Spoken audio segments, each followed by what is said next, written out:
Bakunzi ba Remax TV, turabashimiye aho muherereye hose kandi tunabasuhuza muri abagaciro gakomeye cyane. Muri kumwe nanjye MJ muri kano kanya ugiye kubagezaho ikiganiro.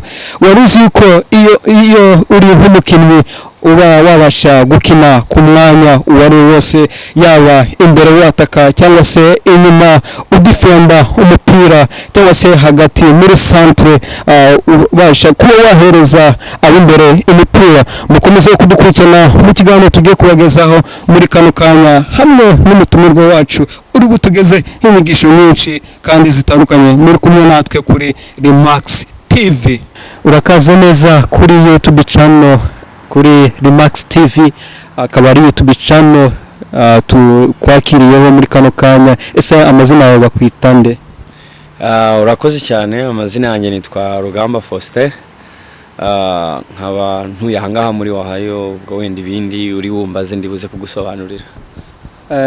Ese uvuka mu muryango w'abana bangahe? Impamvu twanagusuye cyangwa se twaje kukura muri kano kanya, twumvisha amakuru yuko wakinnye umupira mu makipe atandukanye ndetse no muri Leta Zunze Ubumwe za Amerika, ukaba ukomeje guca agahigo mu bijanye n'umupira, ukaba ubasha kuba ubona ibikombe bitandukanye. Akaba ariyo mpamvu twaje kusura muri kano kanya. Urakoze. Wenda ndahera ku cyambere wabajije kijyanye na abavandimwe banjye. Ngiye mvukana n'abantu benshi. Papa afite abana benshi, dufite abo tuvukana kuri mama, ndumva ari abantu bagera ni 7. Ngiye ndu wa kabiri, ariko abo tuvukana twese hamwe kuri papa ni benshi, tubegera nko muri 25 gutyo. Ese niba atari banga bose baba bakina umupira kimwe nawe cyangwa se ntibakina umupira? Dusangize mu ncamake. Nari ngiye kugisubiza cya kabiri nuko uhisongera ukambaza ikindi. Abenshi barakina. Ngewe nkuko nabikubwiye nitwa Rugamba Faustin. Mfite murumuna wanjye ukina umupira nawe witwa Fishi Innocent. Nkagira n'undi murumuna wanjye nawe ukina umupira witwa Nyirimpeta Jean Claude, uzwi ku izina rya Jado. Nkagira na mushiki wanjye yari umukinnyi ariko akurikirana n'ibindi bya arbitrage, ubu ari i Kigali mu Rwanda. ni umutoza muri arbitrage, asifura mu cyiciro cya mbere. Ni arbitre international wa FIFA. Mu magambo make muri family yacu bari abantu bakunda umupira bose. Dufitemo amatalent menshi. Kubijyanye rero n'icyo wari wambajije cy'ibikombe, ahantu nagiye nkina, wenda ibikombe nibyo urabibona, ibindi biri mu nzu ni byinshi, imidari biba ari byinshi cyane. Natangiye gukina umupira kera za 2001 na 2 gutyo. Urakoze cyane. Ese muri famille yanyu, ese mwaba mubikomera kuri papa wawe cyangwa se mama cyangwa se mu gisekuru nka sogokuru wawe? Tugezeho cyangwa se dusangize ibyo gukina umupira bikomera kuri nde? Urakoze cyane.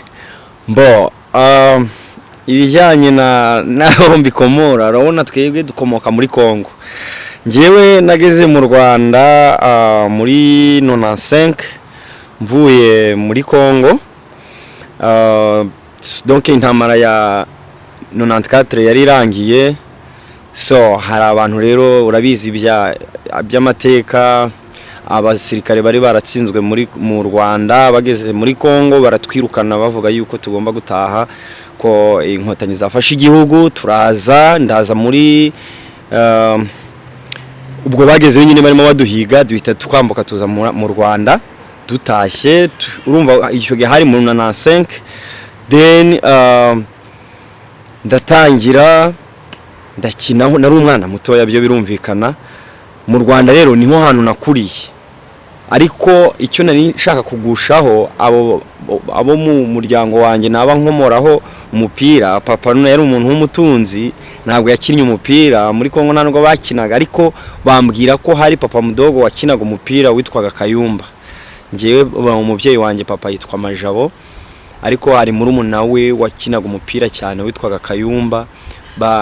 banatubwira ko aho ngaho twari dutuye muri Kongo bari bafite ikibuga aho muri Platension yo mu rugo. so birashoboka ko wenda mu rugo hari abantu bafite tala zo gukina umupira ariko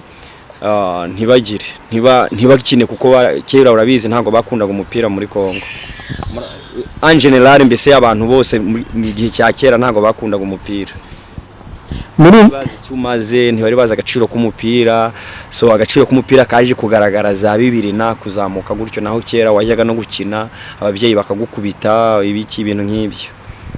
Murumva rero yuko umupira ukomora mu muryango avukamo. Ese mbere yuko utangira gukina umupira ni nk'iki ubanza gukora mbere yo kujya mu kibuga? Ikintu nkora njyewe mbere yuko njya mu kibuga, urebye sinzi wenda niba ushaka kuvuga wenda ndashanga wenda ikibazo gisubiremo neza urugero nk'umusportife cyangwa se umukinnyi ukina umupira, mbere yuko utangira gukina umupira habaho like nka siporo cyangwa se ingororangingo ubanza gukora mbere yuko utangira gukina. Nibyo bintu tugira ngo dusangize muri kano kanya. Okay, njyewe mu buzima busanzwe siporo ndayikora buri munsi, ariko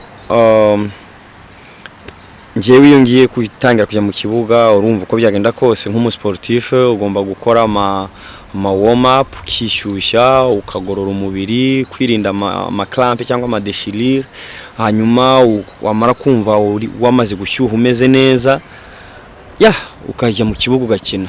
Urumva ibisanzwe mbese ukuza undi mukinnyi wese yabigenza, nanjye niko mbigenza ku bijyanye no gutegura kujya mu kibuga. Nta kibazo twakomeye. Nayahe makosa wakoraga mu kibuga agatuma utabasha kubona nk'umwanya ubanza mu kibuga? Gira ibyo dusangiza muri kano kanya, wenda nk'amakosa wigeze gukorera umukoci akabasha kwima umwanya wo kubanzamo mu kibuga. Njyewe nakinnye mu ma equipe atandukanye kuko nazamukiye muri junior za Zebre kuko natuye Ibyumba. Ngira bwo nzamuka nkina mu kipe nkuru, nimaze kuzamuka mu kipe nkuru ndakina, ariko amakosa navuga wenda naba narakoze umutoza ntankire mu kibuga. Amakosa navuga naba narakoze umutoza ntankire mu kibuga nayakurikira. Hari uburyo umutoza ashobora kuguhereza njya mbyibuka twari turi gukina icyo bita imiyoborere myiza, noneho umutoza hari ama exercice yatwerekaga, noneho sinayakora neza. Nari umukinnyi mwiza ndetse icyo gihe birashoboza ni 2007 I think. Noneho kubera ko hari uburyo umutoza kwereka exercice zitandukanye, noneho ukazica, iyo uzishe niyo waba uri umukinnyi mwiza utarimo kubahiriza systeme y'umutoza agushyira hanze. So nigeze kwica iyo systeme, ndabyibuka neza, nari kapiteni ariko tugiye gukina bankira hanze. Ndumva ari iryo kosa nawe narakoze. Naho kubijyanye wenda n'ama team professionals nakinnye, kuko nakinnye muri Zebre, nkina Sunrise, nkina Interforce, nkina donc nakinnye mu makipe atandukanye. So urumva izo kipe zindi zinkuru nagiye nkinamo, ndumva ibyo bitarongeye kubaho. Nta kosa navuga wenda nakoze ku buryo umutoza yankira hanze, yaba yarankize hanze ariko wenda ku bushake bwe, ariko iryo nibuka niryo nakoze kandi twari turi mu miyoborere myiza. Urakoze cyane ku kiganiro cyiza urimo kudusangiza muri kano kanya. Mwumvishe byinshi yabashiye gucamo muri kariyere yiwe yo gukina umupira. Ni nk'ikihe kintu ukunda kwishimira nk'iyo urimo gukina umupira w'amaguru? Ikintu cya mbere gishimisha umukinnyi ni intsinzi. Hari uburyo urumva niba ndimo gukina kwishima, ngomba kwishima ntsinzi igitego cyangwa umukinnyi wanjye atsinze igitego, ugasanga donc nicyo kintu cyanshimisha. Ubwo urumva rero iyo twatsinzwe cyangwa tutatsinze ndababara, ariko ikintu kinshimisha ndimo gukina umupira ni ukumvikana na bagenzi banjye neza mu kibuga, tukagera ku ntego. Urakoze cyane. Ikindi nk'umukoce wenda waba yarakwishimiye bitewe n'ibyo ukora, ni nk'uhe mukoce waba warakwishimiye mu buzima bwawe nawe ukamwishimira? Urakoze cyane, ikibazo cyiza.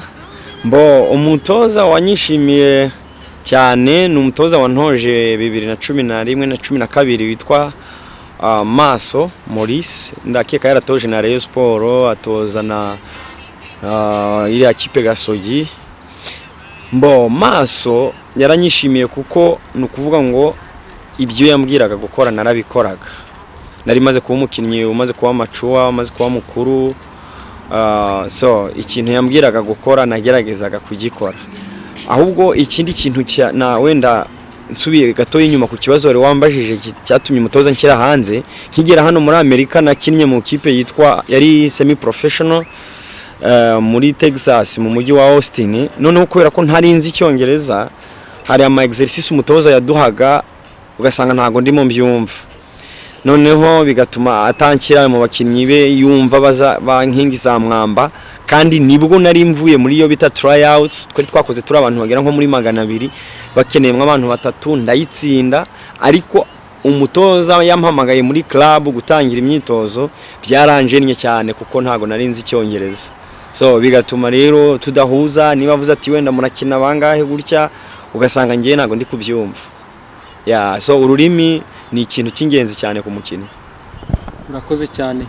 Ni nk'ihe timu ya saka cyangwa se timu y'umupira w'amaguru ukunda, yaba muri Leta Zunze Ubumwe za Amerika cyangwa se muri Afrika no muri Europe n'ahandi hose ku isi ukunda, utubwire n'impamvu unayikunda? Urakoze cyane, ikibazo cyiza. Mu Rwanda kera nakundaga APR, ariko bahinduye politike yabo yo gukinisha bene igihugu gusa, batuma club isubira hasi ukuntu. Donc ntiyaba ikipe y'igihangange y'ubukaka yari ikomeye nka kera murayizi, ifite abitwa ba Jimmy Gatete n'aba Kalekezi Olivier, ba Jimmy Murisa n'abandi. APR yari ikomeye, yatsinze izitwa za Zamalek, ariko niyo kipe nagerageza gukunda mu Rwanda. Ariko ubu ngubu ntabwo ikipe zo mu Rwanda ntabwo navuga ngo nkundiye cyane, oya zose mba nzibona gutyo. Ariko APR kaba karimo kuko ikipe wigeze gukundaho biko byagenda kose kaba karimo. So ku rwego rw'isi rero ikipe nkunda yitwa Chelsea, ikipe mu Bwongereza. Impamvu wambajije ngo impamvu nyikunda, APR yo nayikundaga kubera ko yashyiragamo amafaranga ikagura abakinnyi bakomeye ititaye ngo uyu ninde, noneho igatsinde kanagera kure no ku rwego rwa Afrika. Icyo cyari cyambere cyatumaga nyikunda, bese yari ikipe y'igitinyiro. Ariko ubu ntago ariko bikimeze. Hanyuma Chelsea yo nayikundaga, yari ni ikipe nayikunda gukinisha abirabura cyane. Murabizi ku mugabane w'Uburayi bino bihugu by'abazungu hari igihe rimwe na rimwe abirabura batakundwa, ariko Chelsea Kolanerka n'abandi benshi abakinnyi b'ibihangange bakiniye Chelsea abenshi ntabirabura. So nayo iri mu byatumye nyikunda, ndetse n'umutoza wayo wari umuhanga witwaga Jose Mourinho. Urakoze cyane ku byiza udusangije. Ni nk'iye nama ushobora kugira umuntu ushaka kwiga gukina umupira w'amaguru cyangwa se aje kugana akeneye nawe gukina umupira w'amaguru? Inama ya mbere nabwira wenda bakiri batoya bashaka gukina, icya mbere ni ukugira discipline. Kugira discipline, ukitwara neza, ukagerageza kubaha buri muntu wese, ntusuzugura umuntu, then ukubaha n'ibyo umutoza guha. Buriya ntawe umenya iyo bwirageze, ntumenya ngo ejo bizagenda bite, cyane cyane iyo uri mutoya ubu gifite amahirwe yo kuba wakina no muri zo za Chelsea nari ndimo mvuga. Imiryango ibigifunguye kubera ko uri mutoya, byose birashoboka. So rero umukinnyi muto donc ndatanga wenda nk'ibintu bigera nko muri 4 cyangwa 3. Nuvuga ngo icyambere kugira ngo umuntu atere imbere agere wenda nko ku rwego tuba twaragezeho cyangwa no kururenga, nuko agomba kugira ikinyabupfura, discipline, akubaha buri umwe wese. Ikindi gukunda ibyo ukora. Tuvuge nk'ubu niba ukora bino bintu byawe by'itangazamakuru cyangwa gukora cyane kuri YouTube, utabikunda ntiwabikora, nta n'umwanya wabitaho. Ni gukunda ibyo ukora, kubera ko ubikunda kandi ari ibyo ukora bizatuma utera imbere. Uzagira views nyinshi, bazagukora ama subscribers menshi, urumva uzabona bese ama views menshi n'ama like menshi, kubera ko buri gihe uzakenera gukoresha abantu bazwi ama interview. Noneho kubera ko bya bintu ukunda urimo uratakaza umwanya mwinshi ukabijyamo. Kandi ikindi cya kabiri navuga wenda kuri abo bana bakiri bato ntuzareba amafaranga azaza nyuma, banzu werekana icyo ushoboye, werekana ubushake, then amafaranga azaza. Ikindi kintu nagiraho inama abakiri batoya mu bijyanye n'uyu mupira, ureba uyu mupira ni nk'umukobwa, football urayikina ugasaza. Ukuntu nakinaga ntabwo ariko ngikina, nkiri mutoya narakinaga, nta mudefenseur wabaga yapfa kuzanwa ntambukeho, nakinaga umwataka ko nakinaga inyuma imyanya yose, n'imbere nabo nahakinnye ntago wabaga gupfa kuba wamarika, nkorabaga mfite imbaraga, nari nkiri muto. Ubu ngubu ndakina yego nibyo, ariko ntago ari nka mbere. So umupira rero ni nk'umukobwa, n'umukobwa araba mwiza akava kuri mode, urumva aba mwiza akavaho hakaza undi muntu, hakaza undi mukobwa. Na football ni byiza ko muri ugomba kwiha igihe runaka. Tuvuge niba umwana w'umuhungu cyangwa w'umukobwa ushaka gukina umupira, niyubahiriza kubahiriza igihe, gukunda ibyo ukora, ikinyabupfura, urumva ukirinda ibiyobyabwenge, ibyo bintu nubikurikiza byose ukabyubaha, uzaba umukinnyi mwiza. Ndumva mu magambo makiya nihuse nicyo kintu nagira inama abagishaka gukina, abakiri kuwukina, bakiri batoya. Wirinde kwishyiramo ibiyobyabwenge muri wowe, kujya mu bintu byo ku ruhande bihabanye na siporo ubireke, then ejo cyangwa ejo bundi tuzakumva uri gukina mu maklub akomeye. Urakoze cyane ku nama nziza ubashije kugira urubyiruko cyangwa se abakibyiruka. Ikindi we nandi bwongero nkakubaza, ese uteganya kuzasubira mu Rwanda ugakina muri ana makipe nkuko abitubye za APR cyangwa se za Respo n'andi makipe? Ese kubona udahamagarwa mu kipe y'igihugu ni imyitozo mikeya cyangwa se niki kibura ko tuzi kuri umukinnyi ukomeye cyane kandi na hano ukina cyane ugashyiramo imbaraga ukabona n'ibikombe? Ya urakoze. Mu Rwanda wenda gusubirayo gukinayo ntago navuga ko byapfa gukunda, kubera ko imyaka ibigenda. Niba umuntu yaratangiye gukina umupira 2002 za 2005 nari ndi muri junior, ndimo ndagenda, iyo wamaze kurenza imyaka 30 uba wagiye wamaze kuba mukuru.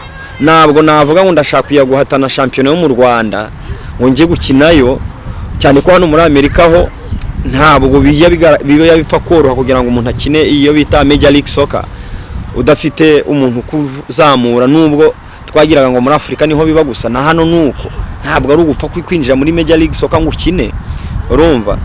Mu Rwanda rero kuba nagusubiza wenda ngo nasubirayo gukina, nta gitekerezo mfite cyo gusubirayo gukinayo wenda nk'umu professional, oya, kuko ntuye hano, n'imyaka iragenda, twaharira abakiri batoya nabo bagakina.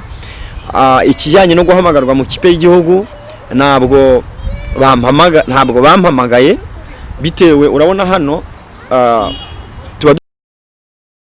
nawe yaba yaragize amahirwe yo kuza muri Leta Zunze Ubumwe za Amerika cyangwa se aracyari muri Afrika.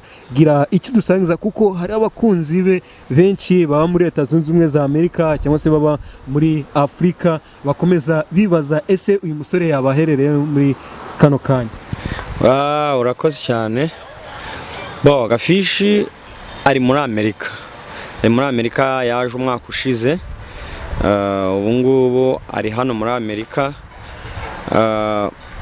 Arakina abakunzi be cyangwa se abakurikirana umupira w'amaguru, by'umwihariko abantu babaye mu nkambi ya Gihembe. Urabizi ko yari inkambi ikomeye yakinaga umupira byo ku rwego rwo hejuru, bazamenye ko Gafishi yageze muri Amerika. Gafishi ari muri Amerika, witwa Amani ari muri Amerika, witwa Ruhumuriza Kebe ari muri Amerika. Donc abakinnyi b'ingenzi bakiniraga Gihembe bari bakomeye, nanjye Rugamba nyine tuvugana ndi muri Amerika.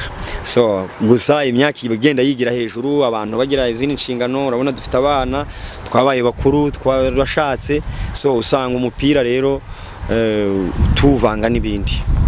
Urakoze cyane. Ese nka murumuna wawe yaba yarigeze gukina umupira bikomeye cyangwa se yaba yarigeze gukina mu makipe akomeye? Gira icyo dusangiza muri kano kanya ntaho hari, niwo tugomba kubaza ibibazo byose. Urakoze. Gafishi yakuriye muri Academy ya APR, yakinanye n'abitwa ba Bertrand, ba Rwatubya Abdul, ba Yannick Mukunzi, ba Gigia, yakinanye n'abana benshi bose. Edayere ntuza Academy kabo niyo iri kugaburira u Rwanda, nibo amakipe yo mu Rwanda ari gukinisha kuri uyu munsi. Ariko Gafishi ntago yakiniye amakipe akomeye, sinzi wenda yakinnye muri ako academy ka APR, avamo akinira ikipe yitwa Gisonga yari y'abana bazamutse, ayivamo akinira Bugesera Nyamata FC yari mu cyiciro cya mbere cya kabiri ndakeka, akinira ikipe yo y'Inyamagabe yitwa Magaju. Ndumva ari izo kipe Gafishi yakiniye. Ya urakoze cyane, nkuko tubyiye yakinnye muri academy ya APR. Ese ni izihe mbogamizi zabayeho kuba wenda atarakinnye muri APR cyangwa se ngo akinire nka za Rayon Sport? We wari waragize amahirwe yo gukinira mu ma academy akomeye cyangwa se mu makipe akomeye kuyacamo, ni izihe mbogamizi yahuye nazo muri kano kanya? Umupira rero ugira ibyawo umupira ugira ibyawo buriya. Reka wenda ngohereza urugero, hari umukinnyi wakiniye Chelsea cyane witwa Fabregas. Yabaga mu academy kamwe na Messi, bakinanye muri Real Madrid, muri Barcelona mu academy ka Barca. Ariko icyo gihe ubwo bari mu academy bari bazi ko Fabregas ari we mukinnyi uzaba igihangango ukomeye. Birangiye yari umukinnyi ugaragara muri academy ko ari umuhanga kabisa. Ariko byarangiye ba Messi, nawe Messi azwi n'isi yose, Messi n'umukinnyi wa mbere ku isi. Gafishi nawe muri academy yabo ya APR yari umukinnyi nimero ya mbere, ndumva yari nka su capitaine, kuko capitaine wabo yari uriya mwana Rutanga Eric uri gukina muri yakinye muri Rayon Sport, yabaye na capitaine wa Rayon Sport. Ubu ngubu nuko yahinduye ikipe akajya muri niba ari polisi ya Rono, ariko Rutanga ari capitaine, Gafishi akurikira ari su capitaine. Icyatumye rero Gafishi adakina kijyanye no kubona kubwira ngo Fabregas kuki atakiniye za Real Madrid agakinira Arsenal itari ikomeye cyane, byaje kugenda biti. Gafishi ikintu cyatumye ataba umukinnyi ukomeye, yakunze kugira imvune. Icyo ni kimwe. Ikindi cya kabiri, bitewe nanone na miliya tuba twarakuriyemo, ko nakubwiye ko twe twaturutse muri Kongo, tuvayo duturaho biti Kibungo, dutyo mu nkambi. Tumara igihe kinini mu nkambi, imvune zaho zo mu bibuga bibi, so bituma nawe nanone aho ngaho ashobora kuba afite imvune ziba ari nyinshi. Noneho kwa kundi yagiye muri academy yarabanje gukina mu bibuga bibi, abandi bana bo barakinira Kigali, usanga izira mvune yagiraga za buri munsi arizo zatumye Gafishi adakina mu maklub akomeye. Naho undi yari umukinnyi mwiza, yagiraga imvune cyane. Ya urakoze cyane. Ese muri Leta Zunze Ubumwe za Amerika herereye yaba kina umupira cyangwa se umupira yarahagaritse, gira icyo dusangiza? Turaturanye n'uwo ari hariya ngure hari ku muhanda, arahari, turabana, arakina. Dufite equipe dukinamo y'Abanyafrika, ariko dukina ligue y'Abaspanish y'aba Espanyol, ariko twikinira dimanche. Ntabwo ari ibintu bihambaye cyane, ariko ziba ari ikipe nziza zikomeye kabisa zishobora gukompeta n'amakipe yo mu Rwanda, ariko ntabwo zifite icyiciro. Donc ni ikipe za amateur nazo, ariko zikina dimanche. So arakina rero Gafishi turi kumwe hano. Ese ku gitekerezo cyawe wumva afite icyiyumviro cyo kuba yasubira muri Afrika agakinira amakipe muri Afrika, cyangwa se wumva muri Amerika yakina mu makipe akomeye cyane? Abishatse kuko umupira arawuzi, Gafishi yakina mu makipe, ariko simpamya ko kubera ukuntu yabaye desove cyane nane amakipe yo mu Rwanda atakinniyemo kandi akomeye, bisa nk'ibyamuciye intege, kandi nawe imyaka iragenda yigira hejuru ho gato. So ntabwo nahamya yuko afite inyota yo gukinira club zikomeye zo muri Amerika. Birashoboka ko naho yagereje ayo mahirwe atagize ari mu Rwanda, ntago mpamya ko aje kuyashakira hano muri Amerika ubu ngubu ku myaka nakubwiye iri kugenda iba myinshi. So na azakina biraho, kireka yagira ariko akabona wenda club akinira byanagorana cyane ko twe dukina dimanche, wenda nko mu mibyizi dukoramo nka tize ebyiri, then Sunday tugakina. So ntago afite rero imyitozo ihagije. Ya urakoze cyane ku bitekerezo byiza utegejejeho. Mbere yuko dusoza ikiganiro, niki uteganya gukora mbere nuramuka utakiri gukina umupira w'amaguru? Nzatoza kabisa, kuko umupira ndawukunda cyane. Abana banjye n'abakobwa, mfite abana babiri. Iyo baza ko ari abahungu nari kuvuga ngo hari uzansimbura kine, ariko umupira ni musoza kabisa ninkuvamo nzinjira muri coaching, nize arbitrage, ndasifura n'injye usifura league z'aba Spanish. So hano tuba dukora hose, ugakina, ugasifura, ugacoachinga, ugomba kuba responsable muri buri kimwe cyose. So rero ngewe mugenzi aba ntagikina, nzajya ntera inkunga ama kipe nakiniye, cyane cyane by'umwihariko inkambi, kuko ubuzima bwo mu nkambi buba bugoye, then no gutoza abo turi kumwe hano. Tutaguciye mu jambo, urashobora kudusobanura ese ibyo bikombe biri uruhande rwawe waba warabibonye ryari, ese niye mpamvu yatumye ubibona mbere yuko dusoza ikiganiro? Kino nakibonye muri 2019, twakinye tournoi yaho bita y'abantu baturutse muri Congo, tuyikora bavuga ikinyarwanda, bakuriye mu Rwanda. Anatandatu umwanya umwe tuba turi abakongomani, undi mwanya turi abanyarwanda, ariko hano barakwereka ko ni champion Kivu Youth Tournament 2019 muri Ohio. Iyi ngiyi nayo ni y'abavandimwe bacu bakoze, muribuka ko yamarorerwa nakubwiye y'ubwicanye bwagiye buba. Iki ni irushanwa twakoze ry'abanyagatumba, hari abavandimwe bacu bazize uko baremwe, bazize ubwoko bwabo, so baje kwicirwa mu nkamba aho bari mu nkambi ya Gatumba mu Burundi. So hano rero twari turimo gukora iturunwa yo kubibuka, dukina memorial yo kubibuka. So iki ngiki rero twagitwaye ejo bundi muri weekend yashize, ndumva nta n'ibyumweru bibiri birashira ko twakinye kuri 15. So nagitwariye hano muri Ohio nabwo na club yanjye.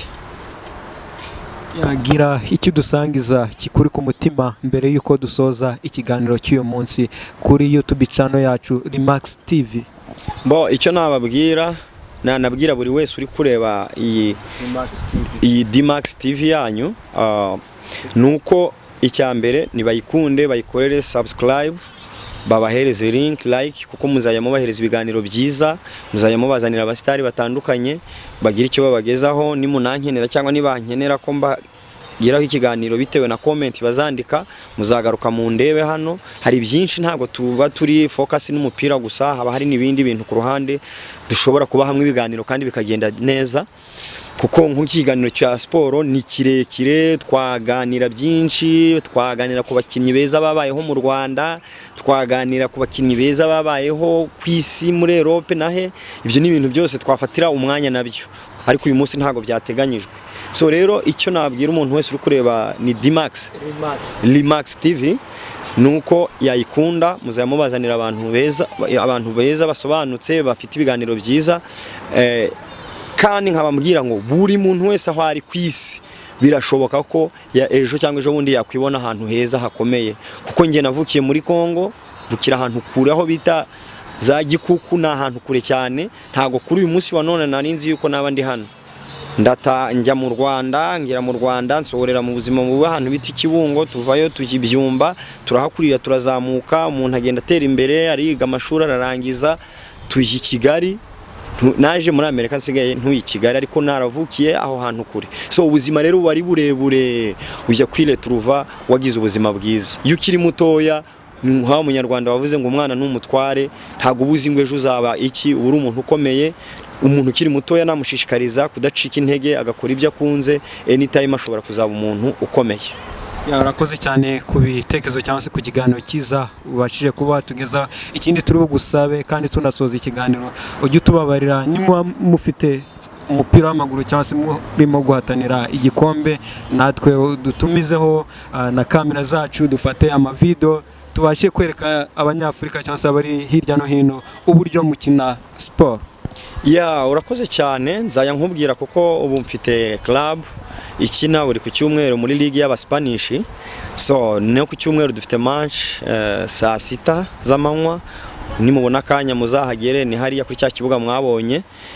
Twebwe kandi gahunda mfite niyo kuzamura impano zacu z'abana bacu bavuga by'umwihariko ikinyarwanda n'igiswahili. Nta kibazo, pfa kubura umunyafrika niyo waba uturuka muri Afrique de l'Ouest, hehe hose turagufata muri club yacu, nta muntu duheza. Gahunda mfite rero niyo gukomeza mpereza amahirwe abakiri bato y'abo bana bagakina muri club, bakazaya kwibona babaye abakinnyi beza. So rero narangiza nshimira buri umwe wese wabonye ikiganiro ko duhari isaha yari yose muzadukenera, turi hano, ntuye hano ejo bundi ningiranira